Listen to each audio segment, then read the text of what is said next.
Every platform has its individual traits, and I think one of the things we've learned over the years is ports are never just straightforward, but that's just done on that. You always need to make a few changes, and I think you always need to make changes so that it feels natural on that platform.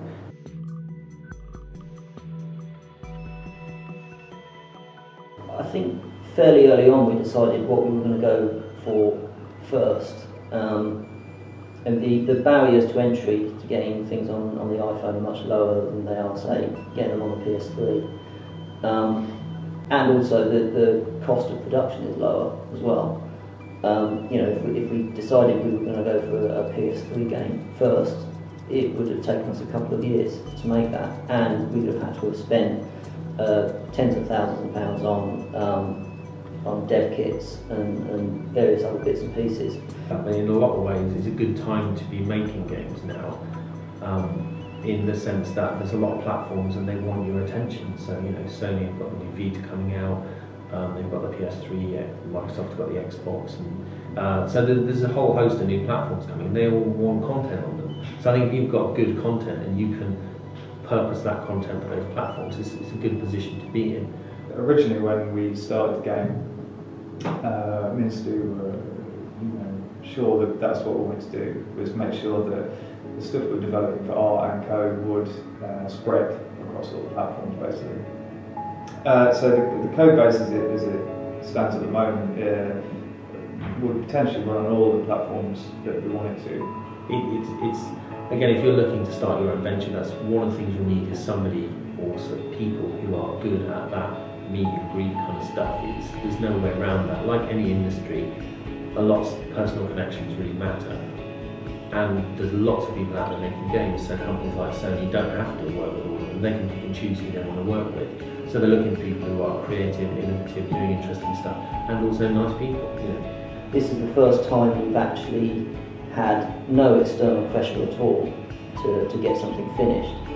And it's the first time we've basically spent our own money as well, making these things. So yeah, I'm proud that it actually exists.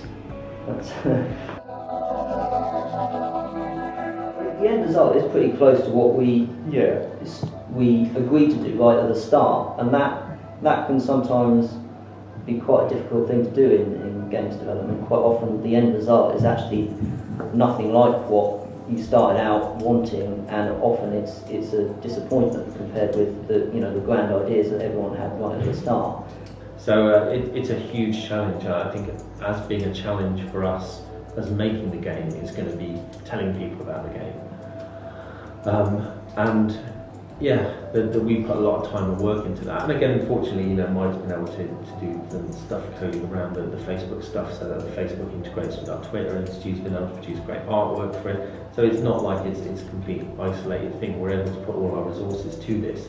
It's just, when you look at something like Modern Warfare 2, for example, the development budget for the game is about a quarter of what the marketing budget is. They're going to be spending 25 million making the game and 100 million marketing the game. We don't have 4 times our development budget to promote the game. I mean, I think that's probably the biggest challenge actually for any indie dev studio is visibility. And it really doesn't matter how good a game you make, if no one knows it's out there, it's not going to sell. So yeah, that's something that I think any indie developer who actually wants to make money and turn it into a career needs to think about, probably as hard as they need to think about the design of the game, to be honest. And you need to start thinking about it as you're making the game, not at the end. It's surprising how important that becomes to you, because you work hard on this thing and you put it out there, and you want somebody to notice it, and if nobody notices it, that would just be really, really bad. But I don't think that will be the case. I think because of the Chaosium link, because of the core Cthulhu nature of it, we've already got a decent buzz building around it. We just don't want to shatter their expectations.